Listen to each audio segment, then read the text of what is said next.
Hi guys, and let's talk about Taba squishies. I just got back from China and was able to do a huge amount of research into these super soft viral squishies. This video contains everything you need to know about making your own Tabas and where to find all the materials. The first important detail is that this is a new type of silicone. You have to get this in order to create Tabas, and it's impossible to replicate the formula using other methods. In a previous video, I tried to make a softer texture using silicone deadener and different mixing ratios, but that failed every time.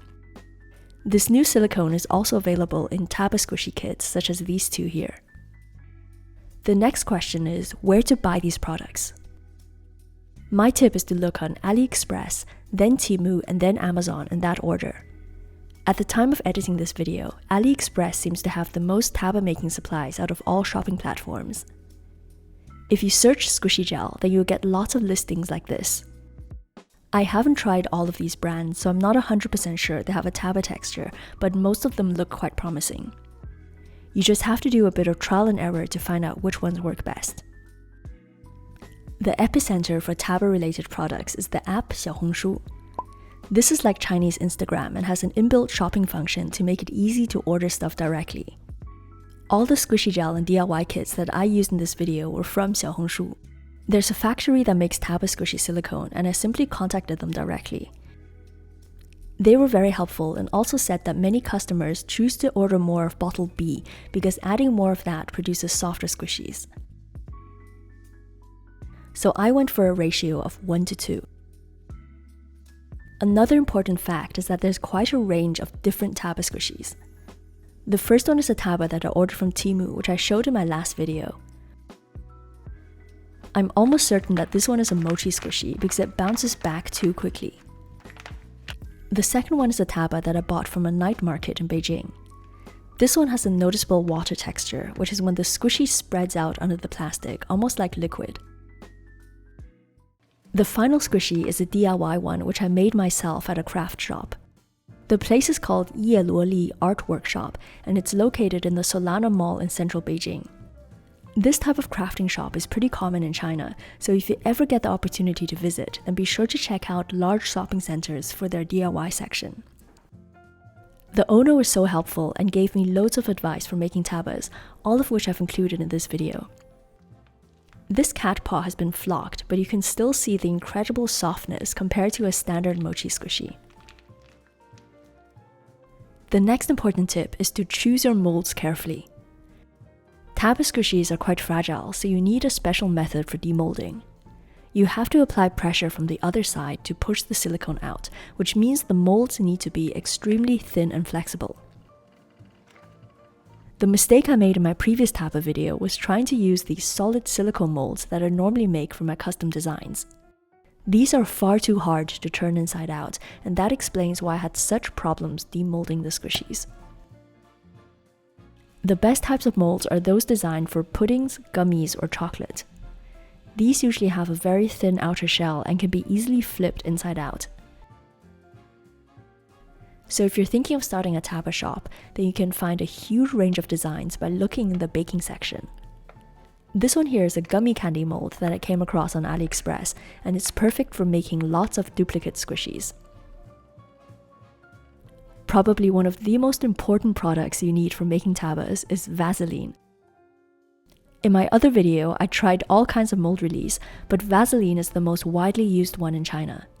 You can apply it with a brush or your fingertips, and it needs to be a thin layer similar to when you apply lip balm. If you can see any lumps or smears, then that's a bit too much. The next tip is to stock up on gloves and masks.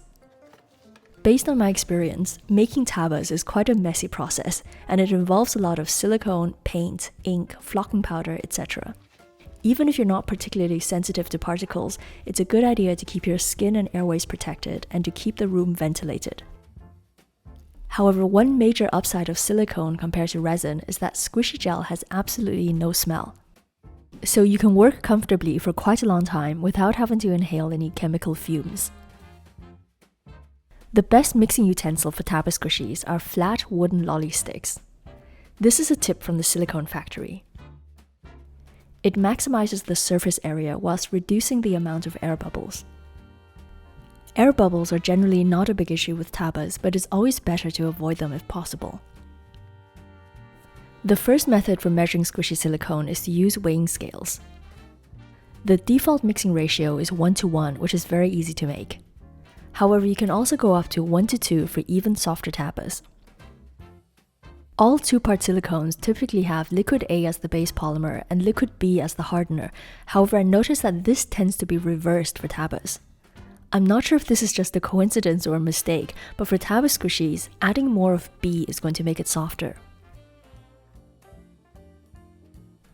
A great time-saving hack is to use laundry cups. These have calibrated lines on the side, so you can easily make very small batches without having to get the scales out. This is particularly useful if you only need a minimal amount of one color for detail. Which leads to the next point of how to add color. The best way is to use these oil-based pigments designed for liquid silicone. These are easy to find online and work extremely well. You only need a tiny amount to get a beautiful opaque shade. They will also not interfere with the curing process. Another way of adding color is to use mica powder. This is a multi-purpose pigment that's cheap and useful to have around. I used this to darken the brown silicone and it worked fairly well. However, I find that mica powder is a bit hit and miss because some shades are not opaque enough. If you try using too much powder, then it can affect the curing process, so I'd recommend using this one sparingly. A third method of adding color is water-based ink, which I'll show you at the end of this video as part of the DIY kit demonstration. The first Taba making method is called the delayed pour. This is when you want to have separate colors in the final squishy, which means you have to let one layer cure for a bit before adding the next. It doesn't have to be fully cured though.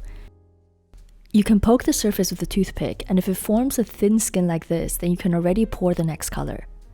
Depending on the squishy gel, this stage can take anywhere between 1 to 6 hours. Another important reminder is to reapply Vaseline whenever you add more silicone. I had to refilm so many sections of this video because I kept forgetting about this. The next method is a marbled pour. This is a quick and easy trick if you don't have much time or if you want to create something more abstract. This is also what I did at the Taba making workshop. You mix up a large batch of silicone and divide it into 2 or 3 cups. Then add some color to each one, or you can also leave one batch translucent. Now pour all 3 inside simultaneously to create a swirly marbled effect. This actually works best if you have another person and another hand helping you. You might be wondering how to clean these cups after creating so many different batches of silicone. You should never wash liquid silicone with water because that's only going to spread it around and it shouldn't go down the sink either. You can simply wipe away the excess gel with a paper towel and discard it into the bin. Or the easiest option is just to leave it alone and wait for it to cure. Then you just peel away the silicone and throw it into the trash. A typical Taba squishy should cure after 3 hours. If you increase the ratio of solution B, then it might take a bit longer. Just loosen the sides carefully and then flip the mold to ease it out.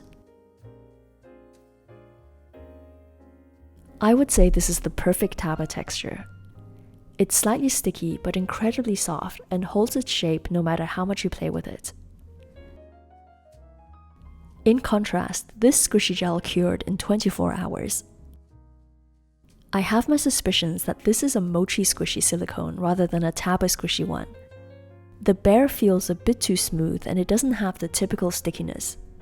However, this heart does feel more Taba-like, so it's hard to say. I'm going to add several of these into one bag to squish.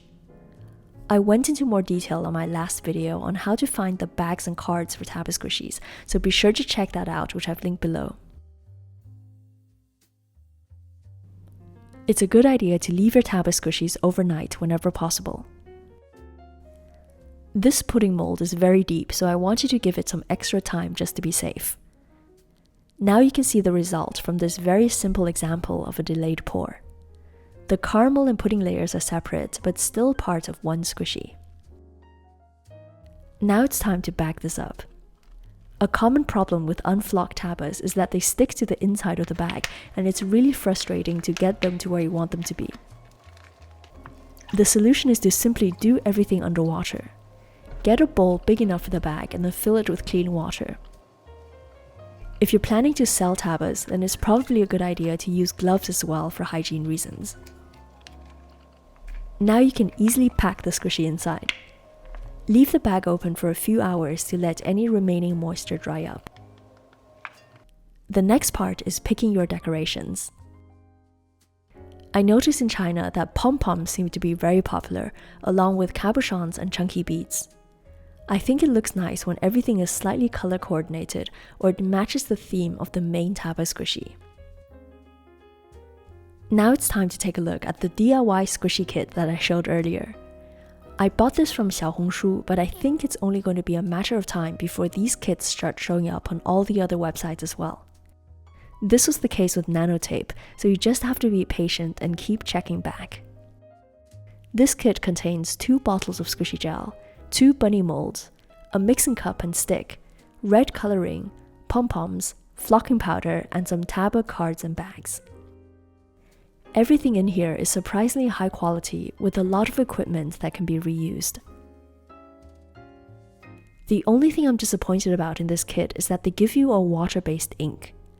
This looks just like food coloring or that typical type of ink that you get inside slime kits. The problem is that water and silicone technically don't mix. Even though this does kind of work, you'll notice that the ink has a tendency to form little balls. It takes a lot of mixing to disperse the ink enough to create a pink color. So out of all the possible coloring methods, water-based pigments should be the last option. The other thing not included in this kit is Vaseline, but you definitely have to use it, otherwise you won't be able to remove the squishy from the mold.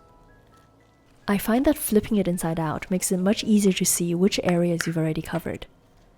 To make the bunnies, I'm going to do a delayed pour, using pink on the ears for the first one and then up to the back for the second one. The squishy gel included in this kit is a textbook Taba silicone that cures after 3 hours. You can already do the second pour after 1 hour. The final Tabas have that slightly sticky surface but hold their shape perfectly. This white one is almost a bit too sticky, which is why I think it needs some flocking. The fluffy layer you see on many Taba squishies is flocking powder. This kit gives you a batch of powder, but I noticed that Chinese flocking powder is slightly larger and rougher than typical flocking powder. At the squishy workshop, they simply dropped the Tabas into a big box until it was no longer sticky. I personally find the Chinese version a bit too coarse, and you often see these white fibers everywhere. So for this bunny, I'm going to use my own flocking powder, which I got from Amazon. I'm just placing some into a box and then rubbing the bunny inside. This powder creates a fuzzy and almost velvety feel. The next step is to add detail. There are many options here, but the best one is to mix up a tiny batch of colored silicone and use that to paint on your details. I only had black mica powder here and it didn't produce such a good result, but you'll have to pretend I'm using the silicone paint instead. This method is a bit more time consuming, but it ensures that your details will never rub off. This is particularly important with Tabas because they encounter so much friction and contact inside the bag. Another option is to use acrylic paint. This has always been my go-to method for mochi squishies, but the paint does have a tendency to come off. I think this is totally fine if you're making Tabas for yourself, but if you intend to sell them, then you should always use the silicone paint instead. The final way to add detail is using powdered pigment like blusher or pastel dust. I've seen creators on Xiaohongshu add cheeks to their Tabas with blusher, just like I always do with my plushies. Especially if these have been flocked, the pigment is going to stick pretty well. You can also use brown eyeshadow or pastel dust to add shading to bakery items.